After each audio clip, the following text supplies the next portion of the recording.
Avant-dernière marche, Pascal. Ah oui, avant-dernière marche.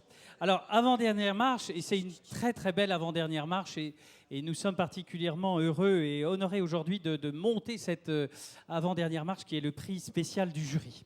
Alors, ce prix spécial du jury, c'est une invention récente au Pierre d'Or, parce que le jury a souhaité remettre de lui-même, sans passer par le vote des lecteurs et des internautes d'Imo Week, mais en votant lui-même lors de la session plénière du jury. C'est un privilège d'être membre Absolument. du cercle. Et donc, le jury désigne souverainement un prix spécial et il est bien normal de le mettre à l'honneur ce soir.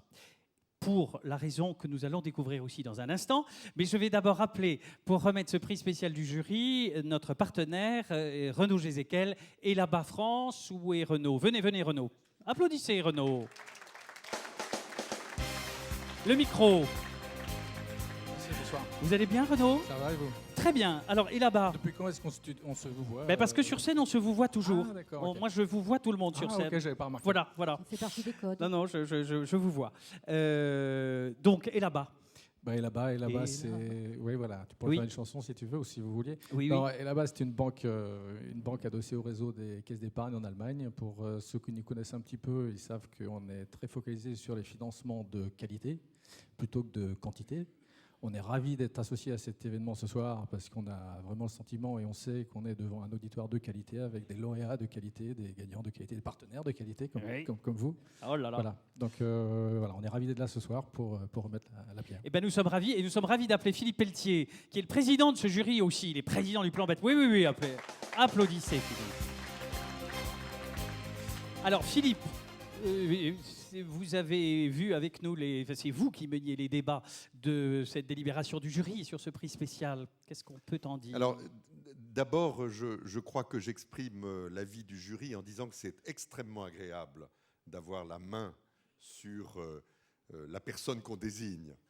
Dans les autres cas, on se contente de nommer des gens qui sont soumis au vote. Oui, là, on décide et c'est bien. Alors, bon. je vous rappelle que la première année, nous sommes allés chercher outre-Atlantique. C'est vrai. La grande figure de la promotion que nous avons désignée, c'était Mr. Heinz,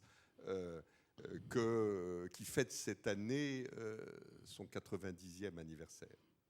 Et puis l'année d'après, nous avons divisé cet âge quasiment par deux pour choisir l'un d'entre vous qui avait tiré sa révérence pour aller construire des bâtiments à ossature bois. Et pas que.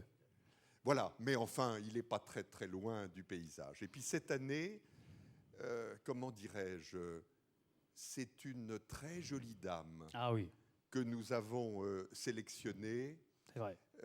qui brille de tous ses feux, qui est probablement l'événement de l'année.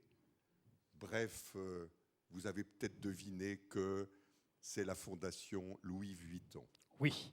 Et nous appelons Antoine Arnaud qui nous fait la joie et l'honneur de venir ce soir. Bonsoir.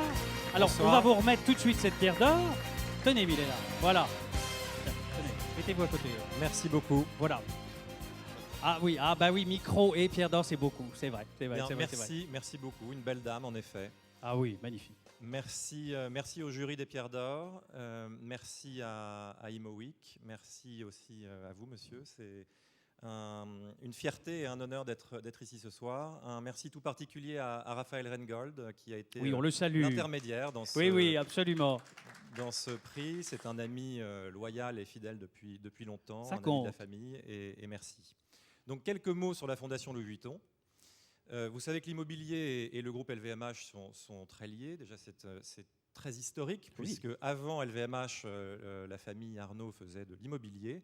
Mon grand-père s'occupait de Férinel. Ensuite, mon père a pris la relève et a transformé l'entreprise d'une entreprise de BTP à une entreprise de promotion immobilière.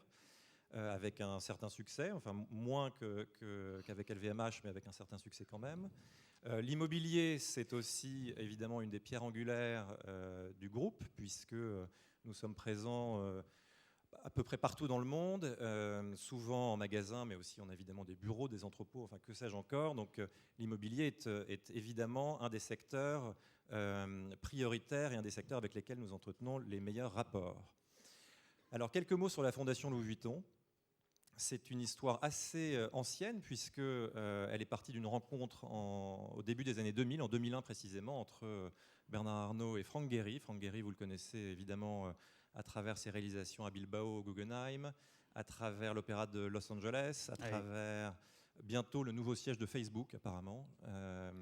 Donc voilà, c'est quelqu'un qui a de multiples talents et au bout de quelques mois, il est revenu vers nous et vers mon père en particulier avec des dessins de nuages de verre.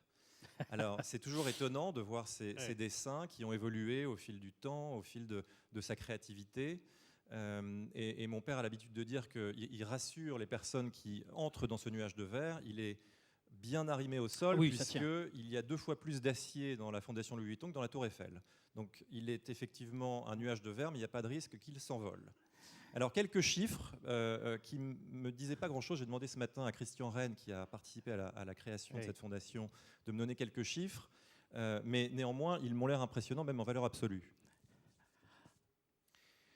Donc, 100 maquettes ont été créées pendant la construction, enfin, avant la construction de l'édifice.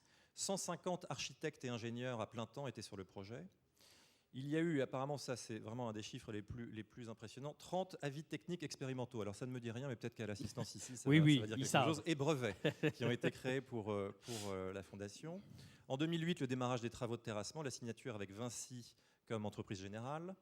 En 2009, le démarrage des travaux réels du bâtiment. Et en 2014, la réception des travaux. 700 ouvriers par jour sur le chantier, 500 ouvriers par jour dans les ateliers. Et depuis l'ouverture, 300 000 visiteurs, donc bien au-delà des espérances. Et si vous passez dans le Bois de Boulogne, vous verrez les files d'attente devant la Fondation sont assez impressionnantes et nous font plaisir. Donc, il aura fallu évidemment la créativité de l'architecte, mais il aura fallu aussi faire preuve de patience. Et l'adjectif qui me vient à l'esprit quand je pense à ce dont il aura fallu faire preuve, et il qualifie d'ailleurs très bien le groupe et mon père en particulier, c'est la persévérance. Parce que je vous passe le nombre de recours et le nombre d'interruptions de travaux auxquels il a fallu faire face pendant toutes ces années. Ça a été tout à fait épique, mais maintenant le résultat est au rendez-vous et on en est particulièrement fiers. Mais on ne s'arrête pas là. Le groupe LVMH est un groupe de défis et nous sommes impatients de revenir dans quelques années pour un nouveau prix, je l'espère, pour l'ouverture de la Samaritaine. Parce que vous savez que les travaux ont été interrompus. Puis si on arrivait à construire ce beau bâtiment, ça serait nous sommes persévérants et tenaces. Et donc, dans 5 ans, je prends rendez-vous pour la Samaritaine. Merci à tous. Formidable. Merci à vous. Merci beaucoup. C'est noté. Merci. Merci Renaud. Merci. Restez avec nous. Ils vont se pousser pour vous faire une place. Alors, moi, j'en profite. En plus, on parle de la Samaritaine pour dire quand même, on est à Paris. Paris, ville dans le monde entier dont le symbole est une tour. Ne l'oublions quand même jamais. Pour tous les êtres humains, de Ouagadougou à Pékin, en passant par Moscou ou ailleurs, eh bien, Paris, c'est une tour. Et donc, le fait que nous soyons toujours frileux, toujours dans la difficulté pour créer d'aussi beaux immeubles et d'aussi beaux projets que ceux dont Antoine Arnault vient de parler, eh bien c'est regrettable. Et surtout que nous avons maintenant une municipalité qui est pour ces projets. Donc c'est vraiment absurde de se retrouver face à des blocages comme ça qui me paraissent absurdes. Mais vous savez, Pascal, que la Tour Eiffel a eu beaucoup de contestations également. C'est vrai, rien n'est perdu. C'est vrai, c'est une spécialité un peu française.